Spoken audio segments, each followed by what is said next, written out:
réflexion en début de semaine était la suivante: comment témoigner, évangéliser, ou simplement partager notre foi efficacement lorsque nous ne sommes pas en période de réveil. Cette réflexion est venue tout simplement parce que dimanche dernier, on a eu un échange d'SMS avec Marina sur le fait d'évangéliser, et c'est vrai que ça fait cogiter comment réussir, lorsqu'on n'est pas en période de réveil, à pouvoir témoigner notre foi. Quand c'est une période de réveil, que régulièrement il y a des guérisons à l'église, le Saint-Esprit qui agit puissamment, une conviction de péché avant même que le prédicateur parle, lorsqu'on vient à réveil, c'est facile, hein. Viens à mon église, le Seigneur va te guérir, il va te délivrer, il va te transformer. Et l'histoire nous montre que dans différents pays et à travers l'histoire, il y a eu des réveils et ça s'est passé comme ça. Et là, c'est facile d'évangéliser. Mais lorsque on est dans une période un peu calme, même à travers l'histoire de l'Église, à travers l'histoire de l'humanité, il y a eu des périodes calmes. On a une période de 400 ans de silence où Dieu ne parle pas dans l'Écriture entre l'Ancien et le Nouveau Testament. Lorsqu'on est dans des périodes comme ça, comment on s'y prend pour témoigner, comment on s'y prend pour simplement partager aux autres notre foi. Et alors que j'étais en train de réfléchir là-dessus, un ancien message que j'ai eu l'occasion d'apporter m'est revenu à l'esprit. Je ne sais plus si j'avais apporté sur Privat, j'avais apporté dans les églises précédentes où j'étais, à Dessines et puis à Digne-les-Bains. Et le message est venu à mon esprit, et vous savez, parfois on cherche des choses nouvelles. On cherche une nouvelle parole, une nouvelle astuce, une nouvelle clé. De temps en temps, le Seigneur nous rappelle qu'il nous a déjà fait connaître la chose en question. D'ailleurs, c'est aussi ce qu'il y aura dans cet échange avec le prophète Michée. Et l'Éternel, il se pose toutes sortes de questions. Et la réponse de Dieu, c'est: on t'a déjà fait connaître, ô homme, ce qui est bien, ce que l'Éternel attend de toi. Et parfois, on est: Seigneur, donne-moi une clé nouvelle pour évangéliser. Donne-moi une clé nouvelle pour partager ma foi. Et le Seigneur dit: mais je t'ai déjà dit, je t'ai déjà montré. Il n'y a plus qu'à. Il n'y a plus qu'à. Alors, cet ancien message s'inspire d'un passage, d'une conversation, d'un entretien, question-réponse, dans Cantique des Cantiques. Je sais, à première vue, on pourrait se dire évangéliser, Cantique des Cantiques. Où est le lien, où est le rapport? Vous allez le voir dans un instant. Cantique des Cantiques au chapitre 5, à partir du verset 8e. Ce livre, Cantique des Cantiques, c'est vraiment le thème, c'est l'amour. L'amour d'un bien-aimé envers une bien-aimée, un amour passionné, tout comme l'Église est aimée de Dieu, est aimée de Jésus-Christ, et invitée à aimer le Seigneur de tout son cœur. Et dans cet entretien, il y a donc plusieurs intervenants. Il y a la Sulamite, la bien-aimée, et il y a les filles de Jérusalem. Au verset 8, donc la Sulamite parle: « Je vous en conjure, filles de Jérusalem, si vous trouvez mon bien-aimé, que lui direz-vous? Que je suis malade d'amour. Qu'a ton bien-aimé ?» La réponse des filles de Jérusalem: « Qu'a ton bien-aimé de plus qu'un autre, ô la plus belle des femmes? Qu'a ton bien-aimé de plus qu'un autre pour que tu nous conjures ainsi ?» La réponse de la Sunamite: « Mon bien-aimé est blanc et de merveille, il se distingue entre 10 000, sa tête est de l'or pur, ses boucles sont flottantes, noires comme le corbeau, ses yeux sont comme des colombes au bord des ruisseaux, se baignant dans le lait, reposant au sang de l'abondance. Ses joues sont comme un parterre d'aromates, une couche de plantes odorantes. Ses lèvres sont des lys, d'où découle la myrrhe. Ses mains sont des anneaux d'or, garnis de chrysolites. Son corps est de l'ivoire poli, couvert de saphir. Ses jambes sont des colonnes de marbre blanc, posées sur des bases d'or pur. Son aspect est comme le Liban, distingué comme les cèdres. Son palais n'est que douceur, et toute sa personne est pleine de charme. Tel est mon bien-aimé, tel est mon ami, fille de Jérusalem. Où est allé ton bien-aimé, ô la plus belle des femmes? De quel côté ton bien-aimé s'en est-il dirigé? Nous le chercherons avec toi. On voit dans ce court passage un retournement de situation dans le cœur des filles de Jérusalem après que la Sulamite leur ait décrit son bien-aimé. Au début, lorsqu'elle dira « mais je cherche mon bien-aimé », la réponse est « qu'a ton bien-aimé de plus qu'un autre, ô la plus belle des femmes ?» Mais après qu'elle s'est mise à décrire son bien-aimé, retournement de situation, nous le chercherons avec toi. la Sulamite a suscité un intérêt pour le bien-aimé. On veut le connaître, on veut le voir, cet homme qui est tellement beau, qui est tellement merveilleux, celui que tu nous décris, on veut voir à quoi il ressemble. Eh bien, c'est exactement cet élan que l'Église de Jésus-Christ doit susciter dans les cœurs de ceux qui ne le connaissent pas encore. On n'est pas là pour faire une nouvelle religion. Ça n'a aucun intérêt. On n'est pas là pour amener les gens à dire c'est comme ça ou comme ça qu'il faut croire. On est là pour parler de notre bien-aimé, de celui qui a sauvé notre âme, comme on l'a chanté il y a un instant, celui qui est mort à la croix à notre place, celui qui nous aime d'un amour éternel. Faire connaître quel est donc ce bien-aimé. Et donc on va voir plusieurs éléments plusieurs éléments autour de ce retournement de situation. Un côté, ces filles qui diront au début, mais qu'est-ce qu'il a de plus qu'un autre? On va le chercher avec toi, ça nous intéresse. On va voir donc les différents éléments. Les premiers éléments, et cela donc va nous aider aussi dans notre témoignage personnel. Le premier élément, c'est l'amour pour notre bien-aimé, l'amour, l'aimer de tout notre cœur. Est-ce qu'on aime le Seigneur Jésus-Christ?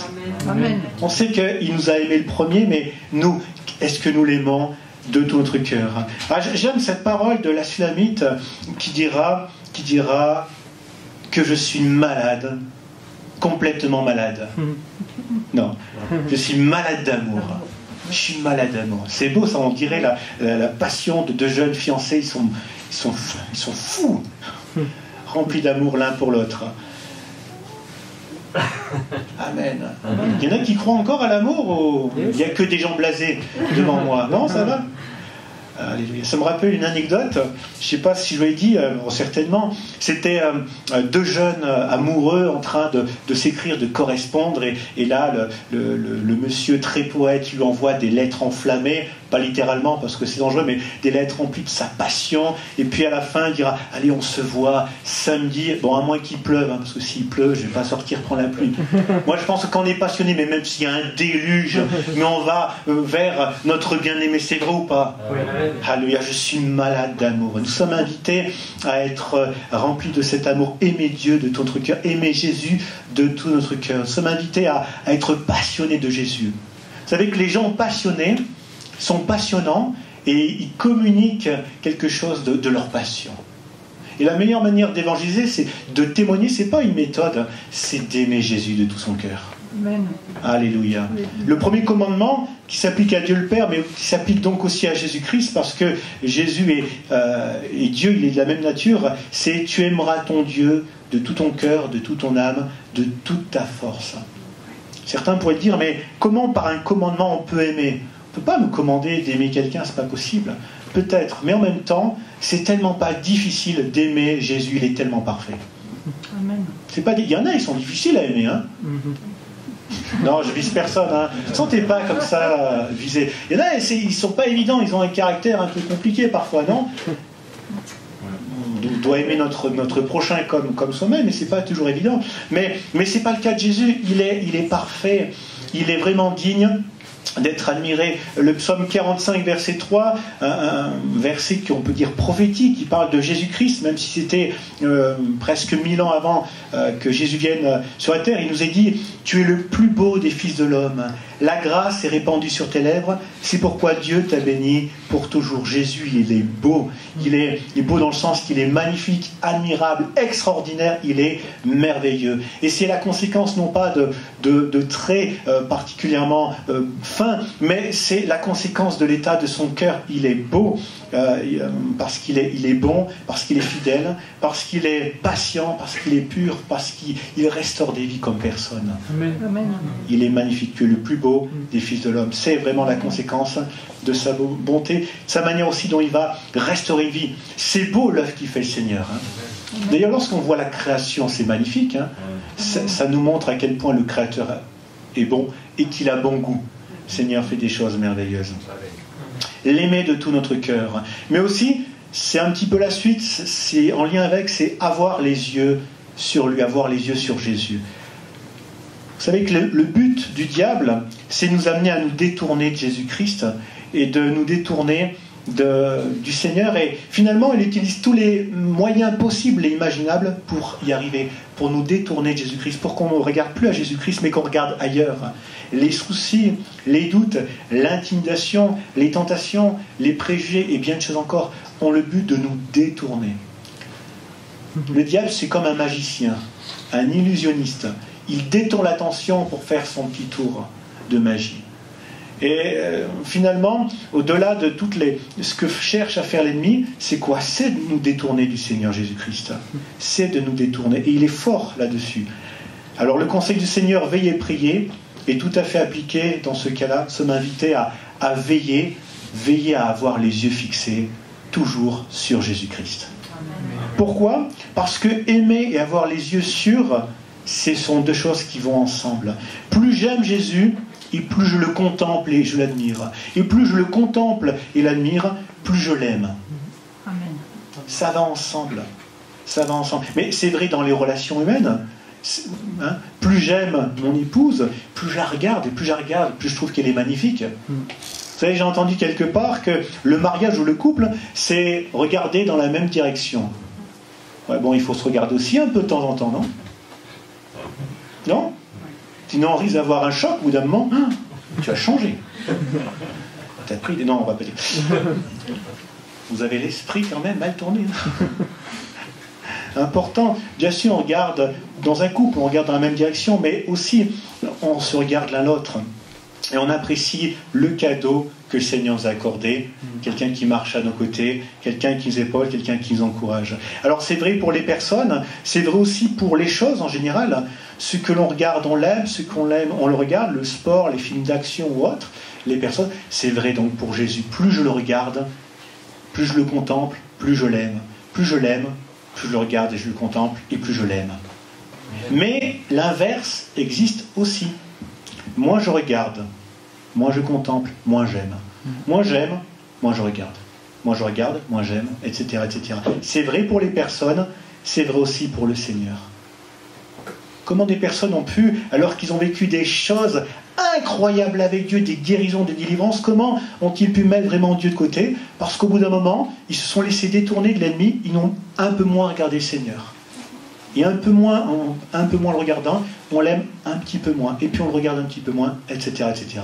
Et au bout d'un moment, oui, Dieu, je connais, Jésus, je connais, mais c'est devenu presque un inconnu. C'est dommage. Il a fait pour nous tellement de belles choses. Alors si certains se sentent dans ce cas de figure, avec le Seigneur, je connais, mais pourtant j'ai beau... Le Seigneur, voilà, mon cœur est vide par rapport à lui.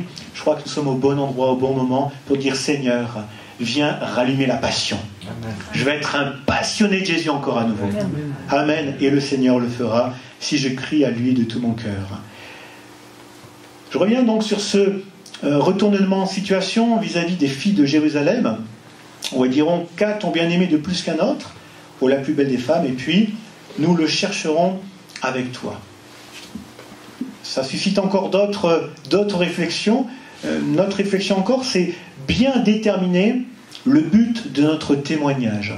Pourquoi nous témoignons? Eh bien, pour amener notre auditeur ou ceux qui nous observent vivre, pour les amener à chercher le Seigneur. C'est le but. Et c'est important de bien connaître le but pour marquer le but. C'est comme au foot. Il y a des footeux parmi vous? Suzette, un peu peut-être, non? Non? Pas trop foot? Non. Je suis déçu là. Alors pour ceux qui font un peu de foot, vous savez, c'est pas parce qu'on sait où est le but que c'est la garantie qu'on va marquer le but. Mais ne pas savoir où est le but, c'est la garantie qu'on ne va pas marquer de but. À moins d'un grand coup de bol. Hein. On est dans le brouillard sur le stade, on a pris un coup sur la tête, on est désorienté, on tire au hasard, paf, but. C'est possible. Improbable. Mais voilà, quand même. Hein. Tout est possible, hein, mais quand même. Connaître où est le but n'est pas la garantie qu'on va mener le but, mais ne pas connaître le but est la garantie qu'on ne mettra pas le but. Quel est le but de notre témoignage? Amener les personnes à chercher Jésus-Christ. C'est ça le but. Amener les personnes à chercher, à dire, moi aussi je veux chercher ce Seigneur de gloire parce que il m'interpelle. Ce qu'il a fait dans ta vie, comment tu vis ta relation avec lui, ça m'interpelle, je veux en savoir plus. Le but, c'est cela. Et c'est important parce que si on a du mal à discerner quel est le but, qu'est-ce qui va se passer? On peut se décourager à essayer d'atteindre un but que Dieu ne nous a pas demandé d'atteindre. On va se décourager, on essaie, mais ça ne marche pas. Et le but, c'est pas d'amener les gens à l'église. S'ils viennent, tant mieux. On se réjouit de voir des personnes nouvelles venir à l'église et que Dieu vous bénisse pour ceux qui viennent pour là ou les premières fois. Mais c'est pas le but. Le but, c'est qu'ils rencontrent le Seigneur Jésus-Christ. Amen. C'est ça vraiment le but. Et une fois qu'ils rencontrent le Seigneur s'occupe d'eux et il s'occupera bien d'eux. Tellement mieux que nous-mêmes. Mais on essaiera de vous accompagner quand même, il n'y a pas de problème. Bien déterminer le but de notre témoignage. 4e et 5e point, je les ai mis ensemble, c'est ne pas se laisser décourager par ceux qui expriment leur indifférence ou leur incompréhension et ne pas réagir négativement. C'est ce qui ressort aussi de cet échange entre la Sulamite et les filles de Jérusalem. Nous pouvons entendre des personnes nous dire « Qu'est-ce que ton Jésus a de plus que les autres ?»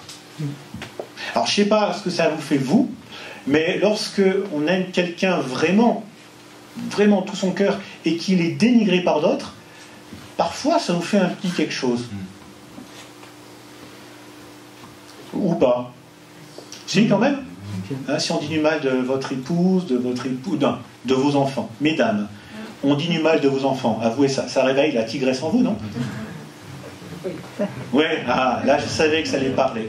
Mais si on dit du mal de votre voiture, ça réveille le lion en vous, non? L'objet de votre amour. Eh bien, c'est ce qui aurait pu se passer, mais ce n'est pas ce qui va se passer. Qu'a ton bien-aimé de plus qu'un autre? Cela ne va pas susciter dans le cœur de la Sulamite de la colère, je vais bouder. On se met même à dénigrer les autres. Hein? Qu'a ton bien-aimé de plus qu'un autre? Les autres, parlons des autres, un tel il est comme ceci, un tel il est comme cela, ils sont tous nuls, mon bien-aimé il est mieux, les autres ils sont nuls. Vous savez, c'est un peu comme ça aussi parfois qu'on pourrait faire vis-à-vis des autres, de ceux qui ont impacté le monde, pour créer des nouvelles religions. On pourrait dire du mal des uns et des autres, mais le but c'est de parler de notre bien-aimé, pas de parler des autres. Les autres, c'est pas notre problème. L'important c'est de parler de notre bien-aimé, de Jésus-Christ.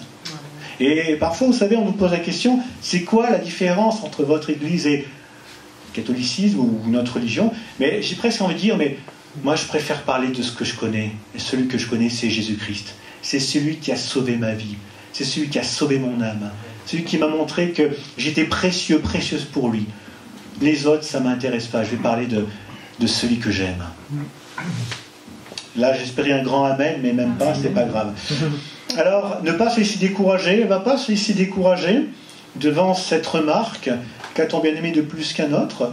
Pas se décourager devant cette indifférence. Et elle ne va pas non plus réagir négativement. Que de la même manière, nous puissions toujours, avec courage, continuer à parler de celui que notre cœur aime, de Jésus-Christ. 6e point, allez, courage, il n'y en a plus que 25. Il n'y en a plus que 2. Donc, courage. 6e point, c'est, on voit qu'elle va énumérer les qualités du bien-aimé. Je ne vous le relis pas, mais vous pouvez le relire, verset 10 au verset 16e. Mon bien-aimé, il est comme ceci, il est comme cela. Et c'est quand même intéressant de voir que je suis sûr que si elle répond si facilement à la question « Qu'est-ce que ton bien-aimé a de plus qu'un autre ?», c'est parce que vraiment, le bien-aimé, il est omniprésent dans son esprit et dans son cœur. Avant même qu'on lui pose la question, déjà, elle était en train de penser, de ruminer son bien-aimé. Elle était sous le charme. Gloire à Dieu.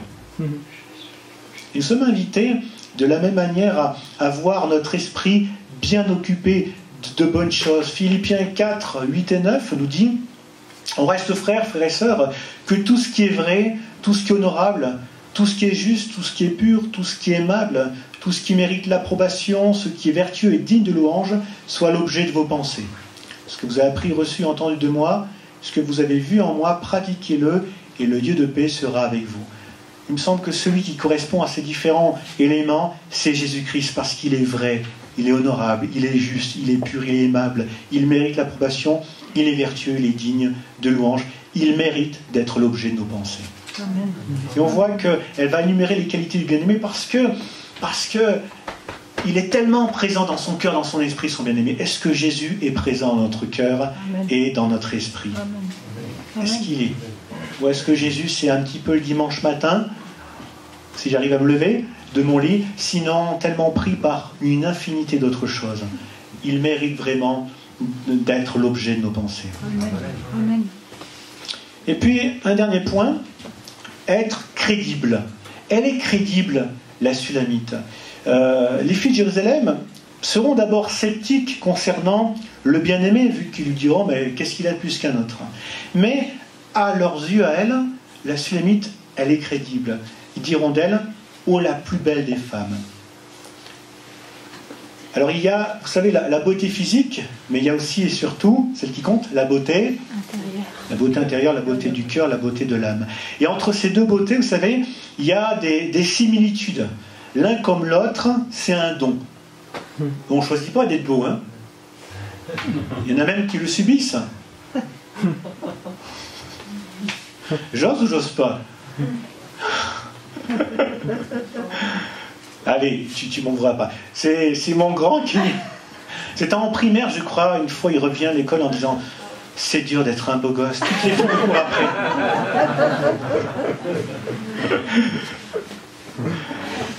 Si tu savais, moi, comment j'étais né, que toutes les filles me jetaient des pierres... Non, peut-être pas, mais...